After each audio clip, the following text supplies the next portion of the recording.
Welcome, everyone. My name is Joel Diaz, Director of the Walter O. Evans Center for African American Studies at SCAD Museum of Art. Today, SCAD Film and the Evans Center present Pass the Mic, Multicultural Representation in the Business of Film. Throughout the afternoon, over the course of 3 dynamic panels, we will be speaking with and learning from industry leaders, accomplished creators, and intrepid entrepreneurs. I encourage you to engage fully in the conversations, ask questions, take notes, and make a plan on how you can impact the future of film with your unique voice. With that, it is time to kick off the first panel, The Significance of Multicultural Marketing. I want to welcome Senior VP of National Publicity of Paramount Pictures, Dede Brown, who has been an invaluable resource and instrumental partner in helping us shape this event. I will now pass the mic to Dede Brown. Thank you, Joel. It's so amazing to be here. I'm really excited to get this conversation going with our amazing panelists. They are going to drop so many gems. I've had the opportunity to work with 2 of the panelists that you're going to meet, and I'm looking forward to working with one of the panelists that I just met through an introduction from a co-panelist. It's just going to be great, and I want to start with letting the panelists introduce themselves, their title, and just a little bit about what it is their job entails. And I would like to start with the only gentleman on the panel today, and that's John Gist. Hi, everybody. Thank you, Dede, so much for that amazing introduction. I'm so excited to be here today to talk to you guys about multicultural marketing. John Gist here. I am the Director of Multicultural Publicity at Universal Pictures. And, I've been in the multicultural space since pretty much the start of my career, so over the last 10 years or so.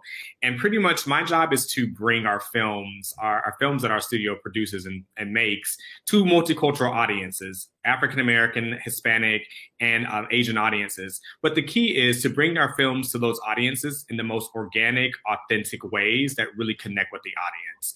I'm happy to be here, and I'm happy to dive into this even more. So thank you so much, Dede, and I look forward to talking some more.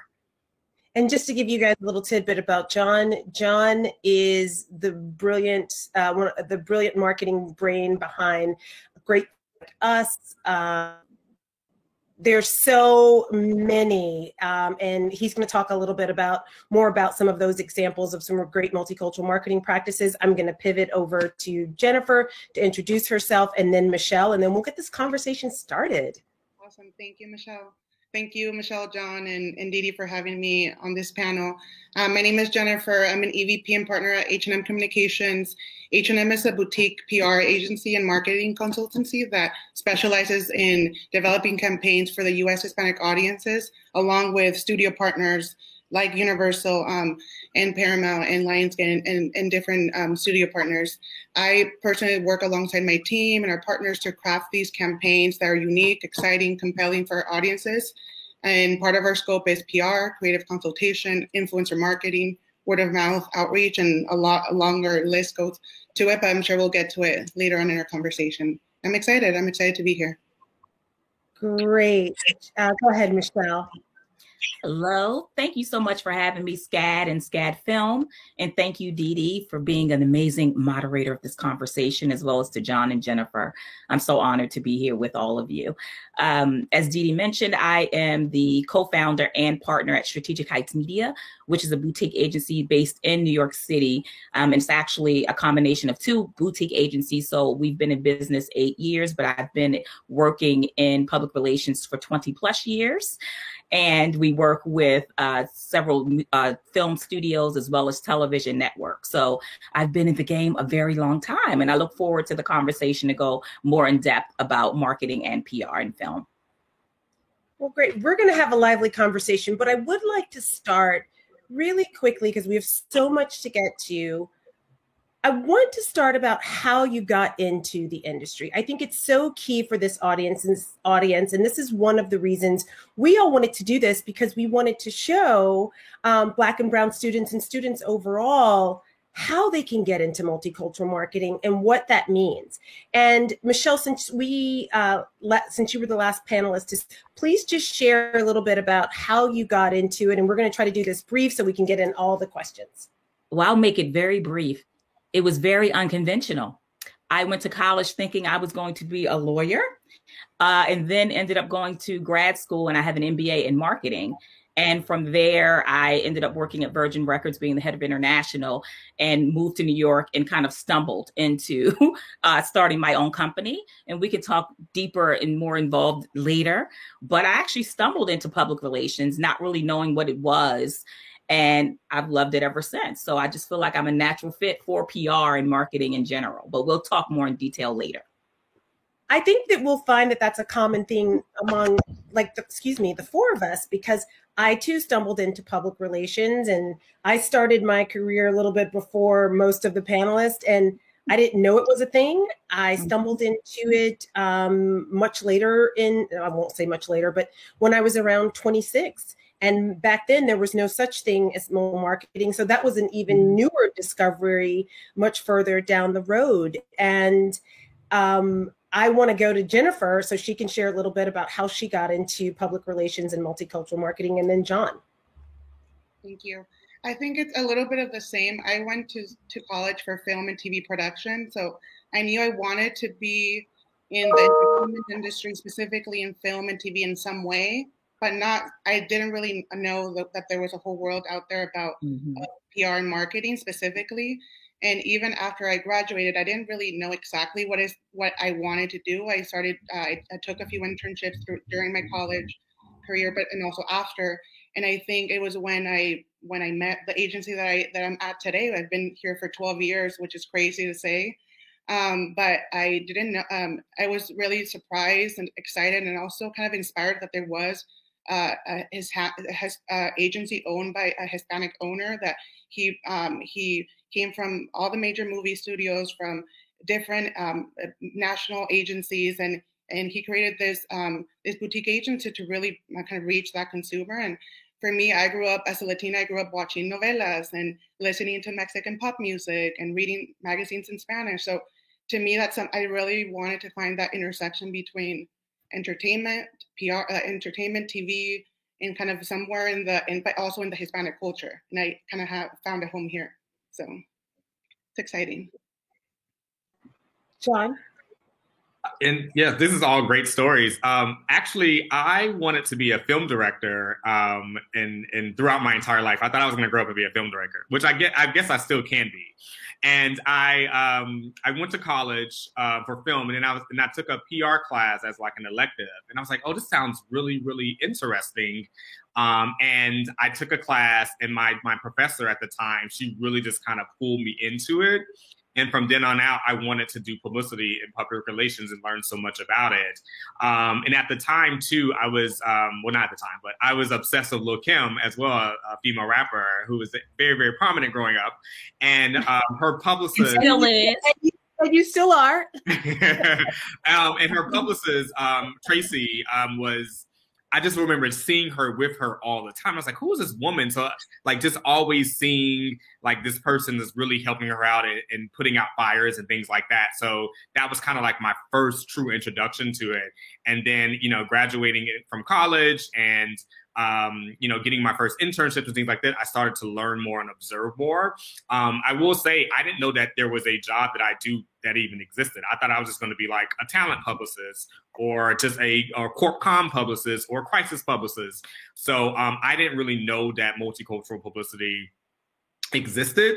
And when I started back in 2009-ish, it was relatively still new or very industry term in a very, very small bubble. And so I worked at various agencies, and again, just kind of started doing it and loving it. And then all of a sudden it's like a thing now. And it's like my title has multicultural in it. And that's literally what I eat and breathe all the time, which is what I love. I love bringing these kind of stories to diverse audiences. So that's kind of how I fell into the world of multicultural PR.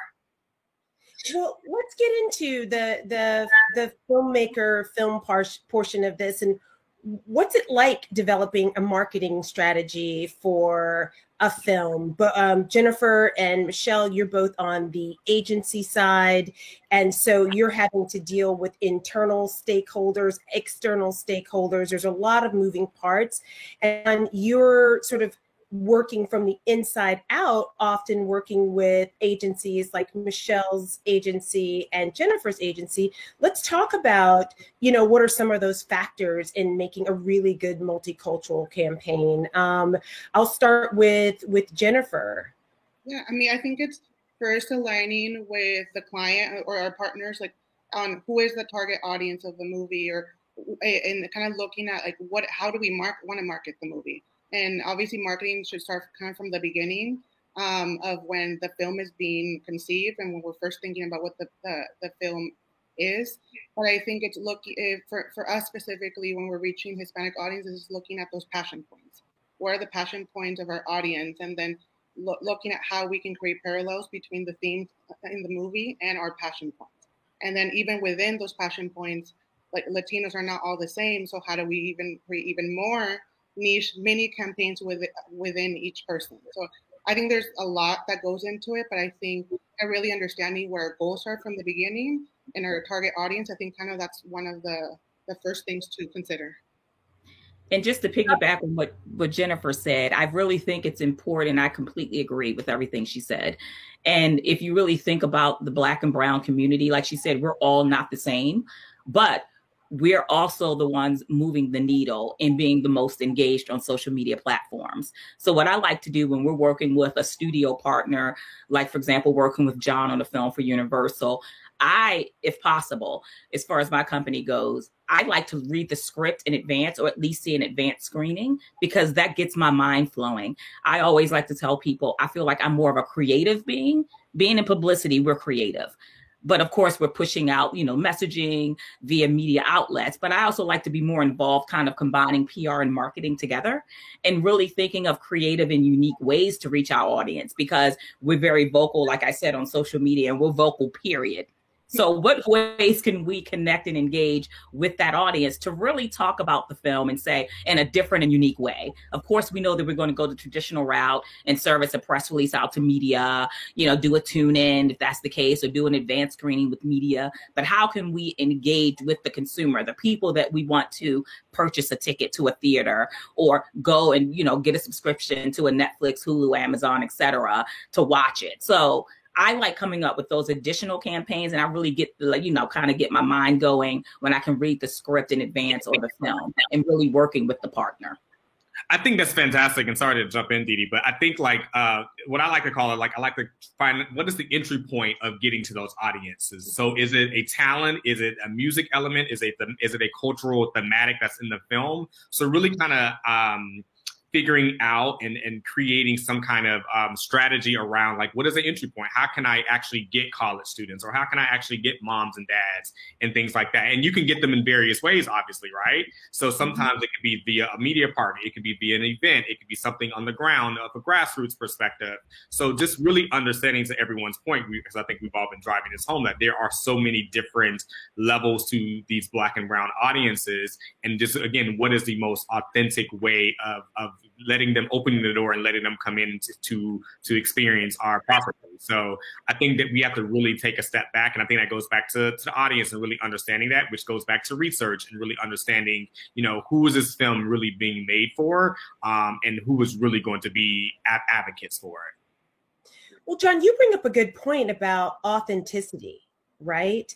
We're speaking as best we can, armed with a lot of information, right? A lot of research, a lot of, social media is a touch point because you want to see, when you're working with an influencer, you go back many, years if necessary to see if they've said something untoward about your film or franchise.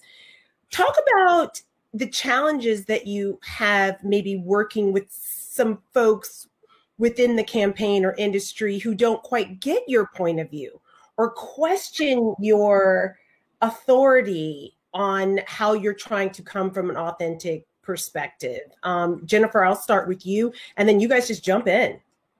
I mean, I think it's education and I think it starts with education. I think I guess in Michelle and my on our end, like the studios bring us on board almost as consultants, as these kind of more experts in specific subject matters. So I think it's doing more of that for the studios, the filmmakers, even from the beginning. If they're going to do a movie on a subject matter that maybe they need more insight on, like get more educated, bring in people from the screenwriters to consultants that kind of are helping them shape that movie. But also, I think in these rooms, when we are talking now, let's say that the film is already produced, we have the responsibility to kind of speak up and say, hey, well, maybe this way is not authentic to us. Maybe, and here's another way that we can do it. So I think it's educating, and I think part of that is speaking up and kind of having that voice too. And we have it. I think we're in a place where we're in the rooms where we can help shape some of those decisions. And I think too, that's so good, Jennifer, because Jennifer and I, we work a lot together, her agency, and there's a lot of, like I say, collaboration. So there's a lot of times when I don't know something, and that's totally okay. But again, looking at my resources with Jennifer's agency, I can ask those questions, silly or not. I can ask them just so I'm informed. So when I am going into bigger rooms within our studio, I'm able to speak to that point so authentically and so grounded with facts. And sometimes, that can be a tug of war, to be honest, and sometimes, it's an easy conversation. Sometimes it's a tough conversation. It just depends. But I think we always have to go into it with a collaborative mindset, and really go into it thinking that, we don't know everything. No one knows everything about this. Culture is changing all the time, and it's going to be a revolving door. It's going to be a revolving conversation, but we just have to be open to the collaboration, to sitting down and having the honest conversations. If it's tough or not, we have to do it. I agree with you all. So let's talk about when something that you try, I mean, we don't often have the benefit of, failing quietly or something going sideways quietly. Have there been times when you started a marketing campaign, and you thought you had one thing at the beginning, and then in the middle or somewhere you had to pivot, and you had to correct something that may have been misperceived, or you had a talent that spoke, sideways about something, or made a misstep on social media, which, by the way, that's to be expected if you're constantly talking and you're on junkets, interviews, doing all of those things. It's at a certain point, you may not always be on message because it's very tiring. It's very challenging, and you are a human being. So you forget things. So just share a little bit about maybe a time you've had to pivot in a campaign, or change courses, or apologize for something that one of your talent did. And you don't have to name names, but we'd like you to. I got an example. Take it. I think that, and this is why I always like to say we're just not publicists. Because one of my clients, they're just like, oh, you're a therapist, a social worker, a fixer. Yes, we are. Because as publicists, you always have to stay ready so you don't have to get ready. Because there's always going to be, and I don't care if it's something positive and or negative, there's always going to be something that happens. If it's an exclusive you pitch and they're supposed to come out at 9 and they're behind and come out to noon, your client's stressing you out, etc. But we had an example where we were doing marketing and PR for a film. I'm talking about, it was very, very popular. It turned into a completely crisis PR situation. Very popular. And once I say the name and what it is, you're going to say, oh, Lord.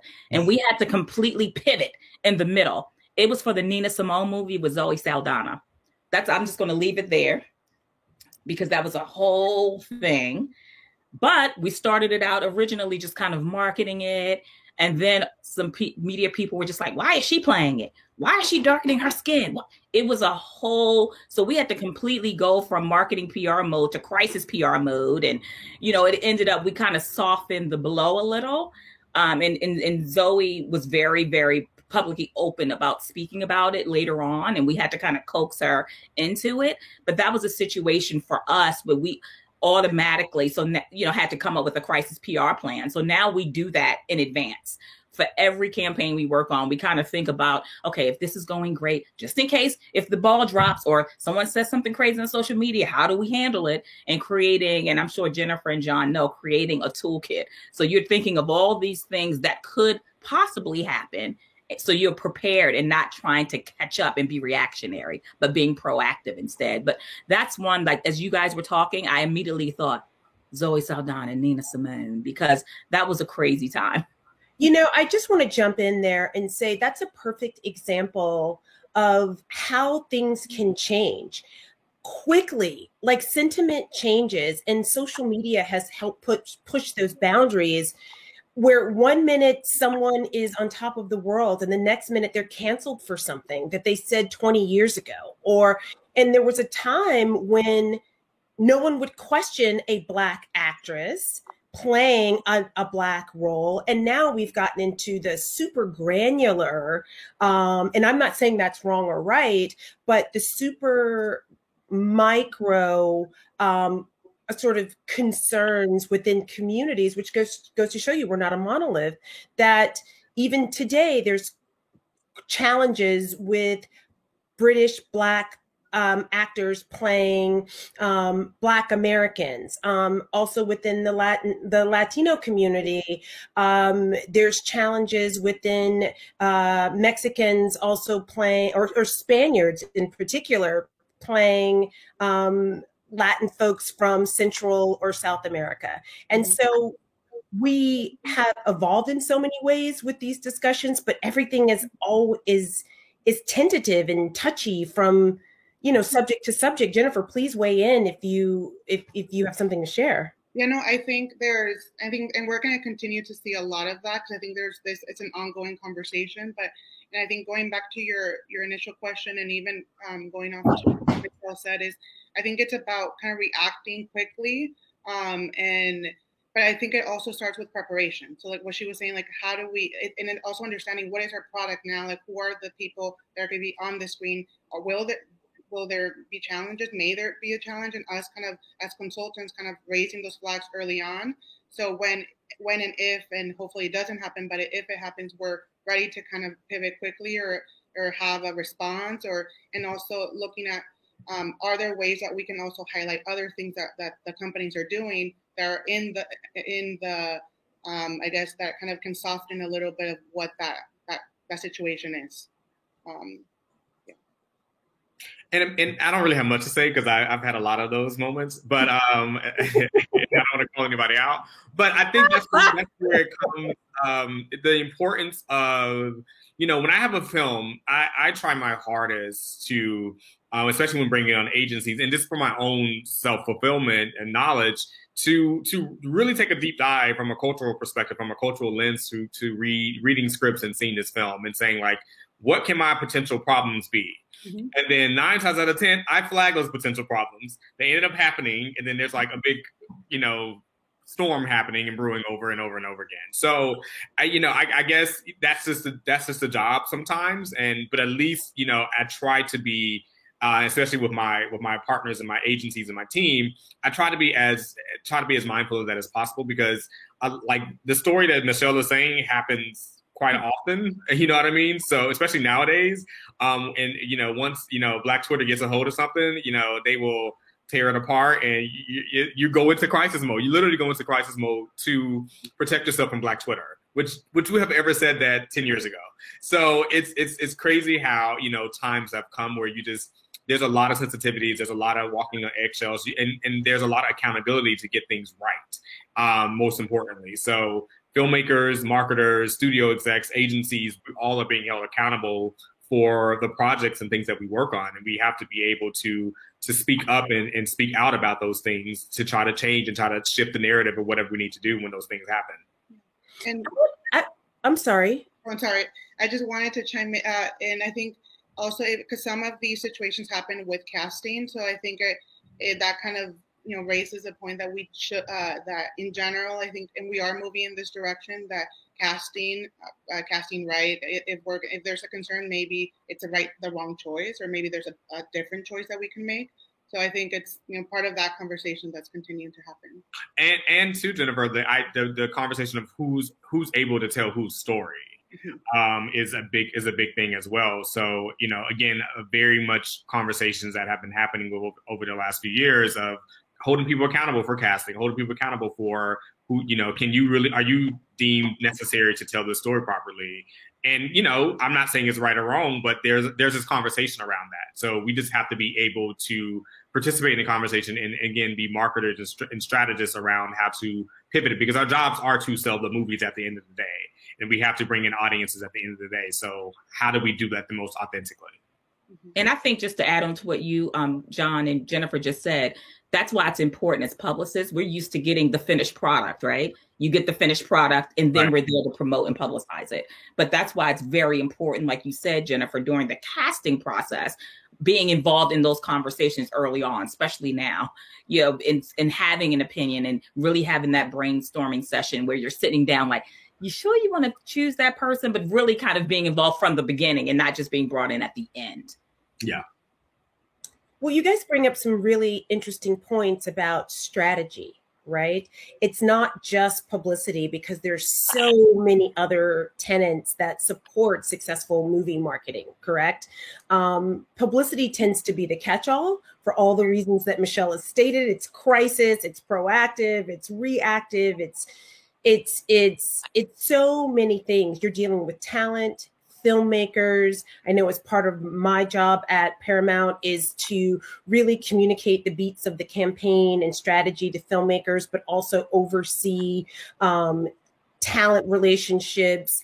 We're in constant contact with our digital team, our research team, the analytics team. And just for the audience of students who may be considering, the film industry, obviously, as a whole, talk a little bit about some of the things they can be doing now to really get them, more prepared for life outside of college and into the workforce. What are some of the things they can do to be more thoughtful, strategic, open, nimble, all of those things? Y'all just jump in there. John, I know you're bubbling up over there. I can see it. No, I mean, I like the ladies to go first. I'd like to be a Southern gentleman. Oh, okay. I really, and I say this all the time, anytime I speak, anytime I go to colleges, I think internships are very important.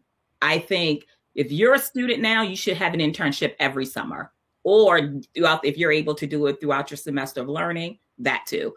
Get as many internships as possible in the field that you're interested in. And it also helps you to eliminate, I'm not really interested in that. Okay, maybe I want to pivot to this career, or maybe I want to go pivot to this industry. But I think it's really important because from that process, you really get to learn about the industry firsthand, especially if you, depending on the company and the type of responsibilities that you have. And it's also great to network. When you're having an internship, a lot of times people get their first jobs from their internship, but now you're competing. Everyone's at home. It's, I feel like the competition is even greater because everyone, if you're in New York and you're able to go to LA, you can now internship at a company in Los Angeles, Florida, wherever you want to be. So I think that, to me, I always tell students, get an internship every year, starting from your freshman year, every year, get an internship.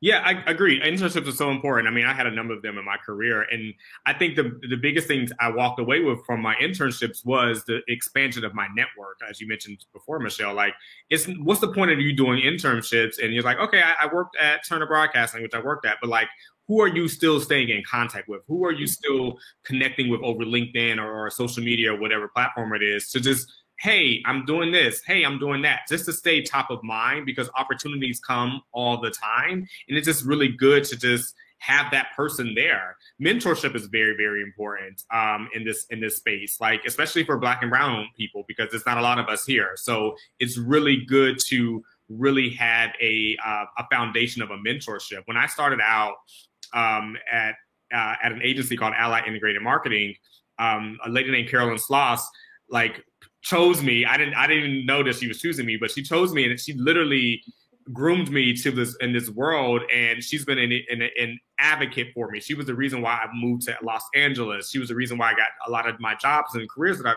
I've gone down.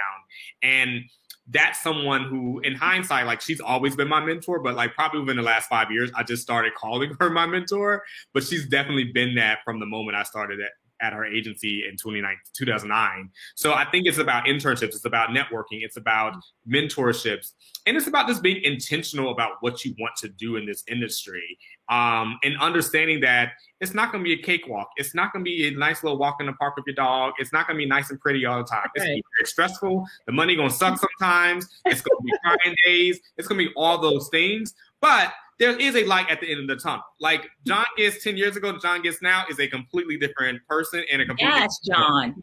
So I just want people to understand that you have to go on the journey. If you want to go on a journey, you have to be okay with what the journey is. And that journey could be 5 years, it could be 10 years, it could be 1 year, it could be 6 months, it could be whatever it is for you. And you just have to be okay with that, because you just never know. I've been in LA almost 8 years. I never would have thought a guy from East Point, Georgia, growing up predominantly African-American communities, would have worked on the movies I've worked with, met the people I've met, been on as many international trips I've been on my company's dime, had the experiences that I've had. This is all, like, I could pitch myself. It's just all amazing. So just understand that there's a journey that you have to go on, and just be okay. Just go on, get ready for the ride, buckle up and just go, and just be happy about it. It's a roller coaster ride. It's going to be ups and downs and left and right. Let me just add this really quickly. I'm sorry, Dee Dee. I just want to say something really quickly. And it's not to age myself, because I think I look amazing at 47 and I feel amazing. But when I was in college, there was no internet. Let's be very clear. When I was in college, there was no internet. And I had to be creative with how I did outreach. And the reason I'm saying this and why I'm prefacing it this way is because you have no excuse. You have social media to contact people. You have the internet, Google. We didn't have any of that. So what I did was write. I'm telling you, I convinced my library. I went to Bennett College, 600 students, HBCU. I convinced our librarian to purchase Billboard. You know how much Billboard was back then? It was $1,000. That's a lot. And I convinced her to get it. I wrote letters to everyone in the executive moves and promotion section, and I got 5 responses. And one of them was Monty Littman. He was the president at Universal Records. He said, no one has ever reached out to me to say, congratulations on a promotion. You did it as a student. When you get out of school, I'm going to give you an internship and maybe a job. That's what I had to do back then, because you didn't have an internet where I could just go on social media, follow you, send you a DM, and it's that easy. So I just urge you to be creative. And the second part I just want to add, I'm sorry, Jennifer, I'm taking up your time, but I just want to say I'm a member of the Television Academy.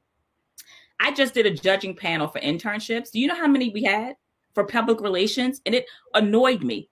16. We should have 1,600 applications. That's why we're doing this. That's why we're doing this. Yeah. So I'm just saying that to say there's opportunities out there. Just take advantage of them. Yeah. I want to give Jennifer, we only have a few more minutes to the Q&A, but John, I want to tell you got a shout out for East Point on the chat. Shout out East Point, shout out Bennett College. Jennifer, I would love just to hear your tangible takeaways or drop some gems for the students moving forward. Yeah, I think I agree with everything that Michelle and John have been mentioning. I think I think knowledge is power, and I think Michelle's right. Like, we have so much access to everything on the internet. So I think it's just if you do want to get into filmmaking, into marketing, into PR, like, read about it, see what other studios are doing. If you see what how the movies are being marketed, all the information is out there. So I think study it, because I think when you do have that opportunity, it's about, like, making it count, and it's a combination. And also make sure that I think, kind of to John's point, that if there's a niche that you want to go into, I think now more than ever, those niches exist. Those jobs exist now. Maybe before 10 years ago they didn't, but now there is a multicultural, like, there's more jobs within the multicultural space more than ever before. So I think if that's something that specific space is something that really interests you, go for it. I would just like to share one thing very quickly, is that I also started my career before the internet. you guys do the math. I'm 3 years older than Michelle Huff here. So I even got a little bit of a jump start on her, but I didn't do internships. It wasn't a thing. Mentorship wasn't a thing either. And I would just say that, like John, I had the gift of a wonderful, wonderful person in my life. Our friend Carolyn Sloss makes me a little emotional because she was just she taught literally, and by the way, she's white. She literally taught us everything we knew. She poured into us. She gave me my first opportunity at 26, and we're right around the same age. And so your opportunity and blessings can come from places you never know. I was waiting tables at 26, and now I'm 26 plus a lot more, double 26. But I just don't be discouraged if things aren't just lining up perfectly or the way you think that they should be. There's always a way to pivot, start with where you are, and really tap into your network. So here we go. We got our first on-air camera question from Jordan.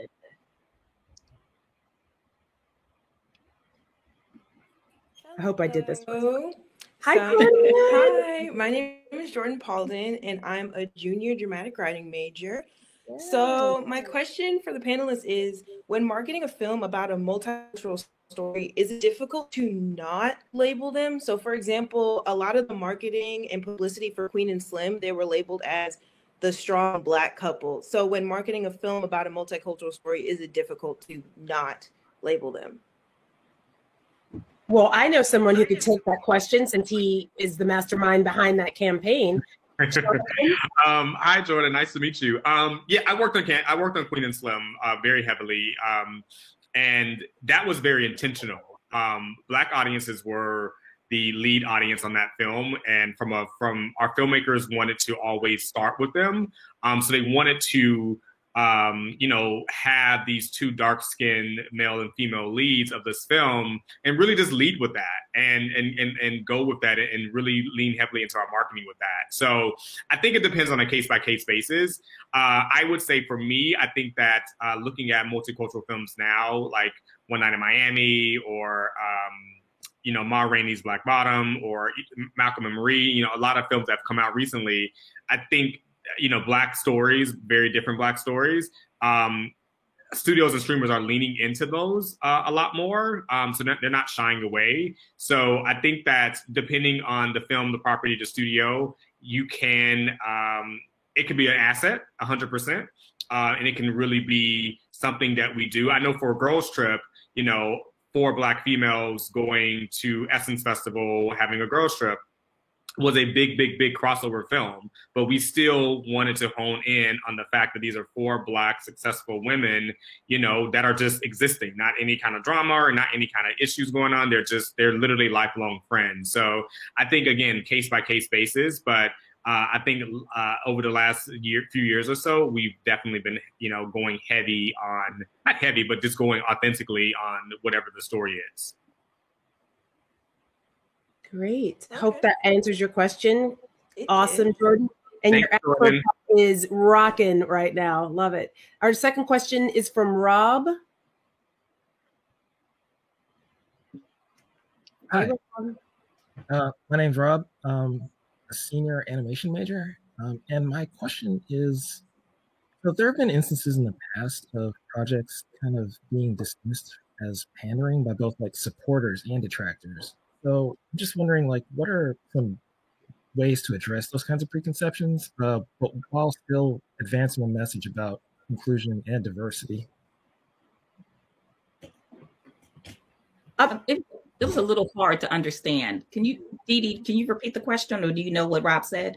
No, I don't. Rob, can you just repeat that again, please? Sure.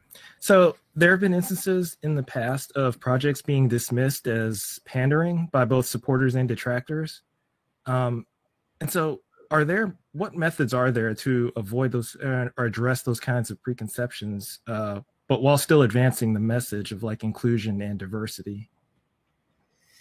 I mean, if I understand your question correctly, it's if you're getting, I guess, sort of what we talked about with, Black Twitter, or the messaging up front is people are questioning it.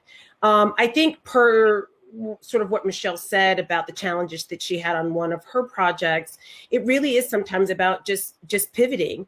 Often when we have I've worked on a few challenging films where, they didn't have the multicultural marketing representation during casting or the making of the film. And so when you get that finished product, you're really like, what are we going to do with this? And part of the strategy is, I would say that there's probably an audience for every movie, right?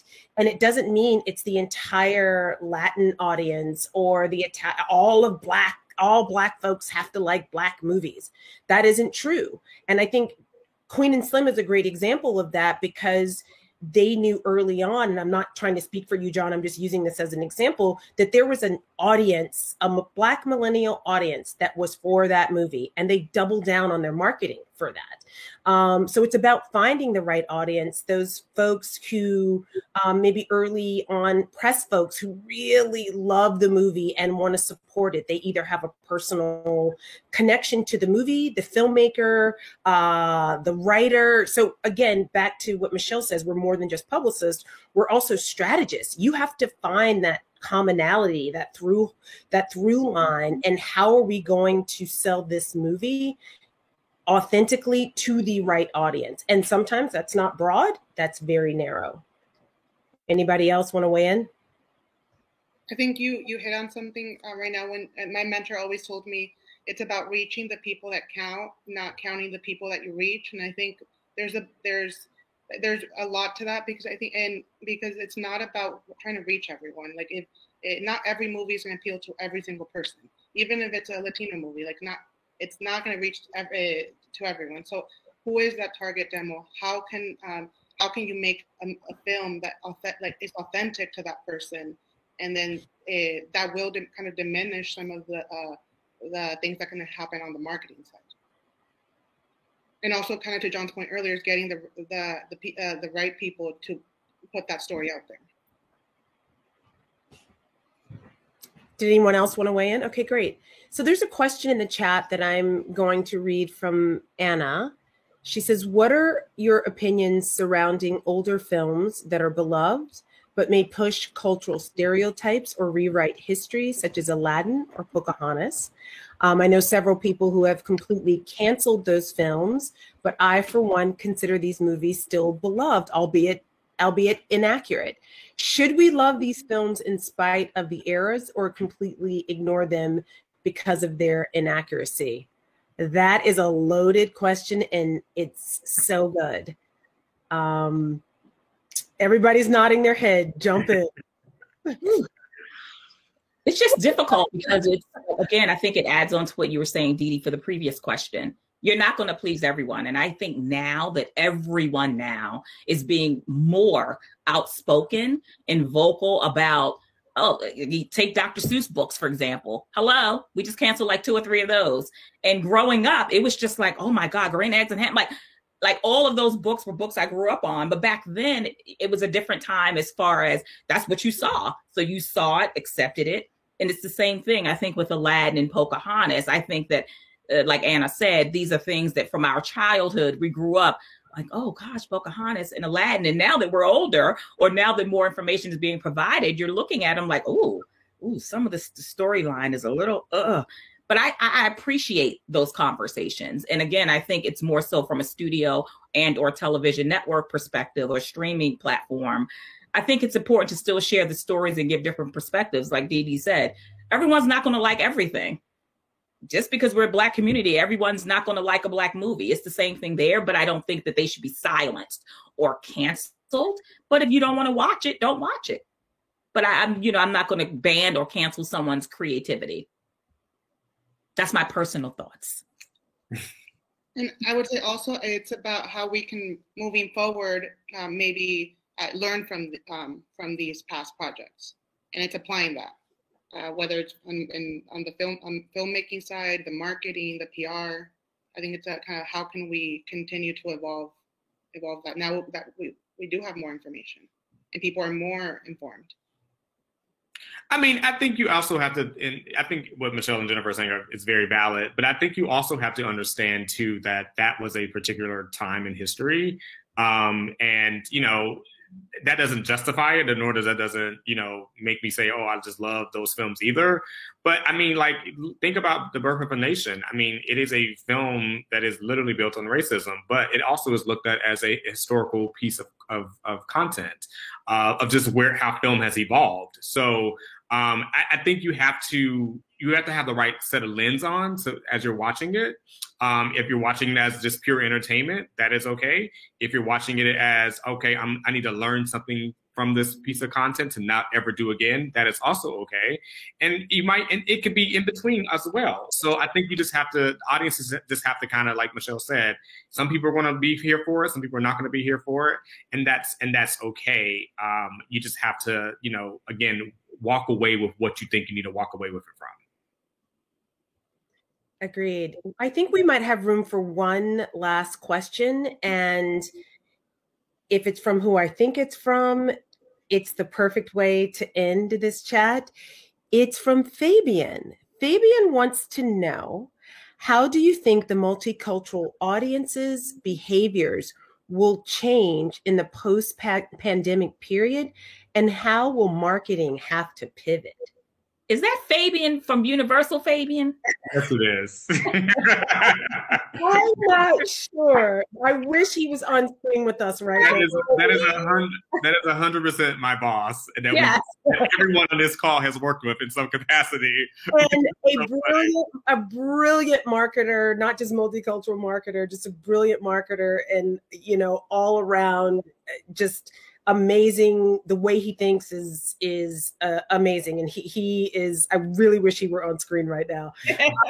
So let's dive into that. We've all had to pivot in ways that we never imagined, and because I started my job at Paramount a year ago and never really released a movie, so I had to pivot in different ways. I got so close on a couple of them, but alas, we went to streaming. I'm going to let folks who are actively working on releasing movies and having projects to really talk about that pivot and what our audiences were asking for, responding to. Michelle, please take this. Jennifer. I mean, I think we're still learning. We're still we're doing different tactics. And I think, for example, Trolls, which is a movie that John and I and Fabian worked on. That movie it released in April. It was supposed to be a theatrical release. It was the first movie that went to video on demand. So, and it was, I think, a few weeks before, and we had everything planned for it. And then the movie went from theatrical to PVOD. So it's about shifting and kind of quick thinking and creativity. I think everything that we do still revolves around creative and how can we still do what we wanted to do, but now maybe in a more virtual way. So how we took, instead of doing a red carpet event, we did, we partnered with mom bloggers, with parenting bloggers and celebrities who are fans of the movie to do red carpet events and screening events at their own houses.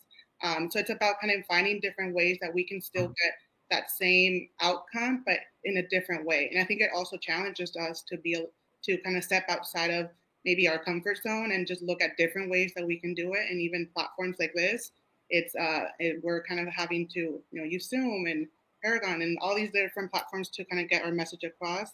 In terms of post-pandemic, I don't know. I think that we're going to continue to see different ways, but studios are now doing premieres that are there's a car kind of walking the red carpet instead of a person.